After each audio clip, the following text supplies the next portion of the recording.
So Umax referral code overview. So here is Umax app, and basically in this app, you can go to gear icon in top right, and then here copy my referral code, and you can see, for example, my code is RFKIXD, and then basically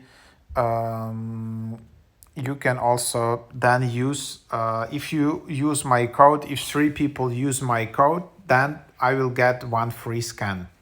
So I already just did a free scan literally yesterday, and when you try to do a free scan, just start a normal scan here, upload first selfie, upload second selfie, and then there is a button to redeem your referral code. Try to tap that button. If 3 friends signed up using your code, then basically yeah, you can try to get a free scan.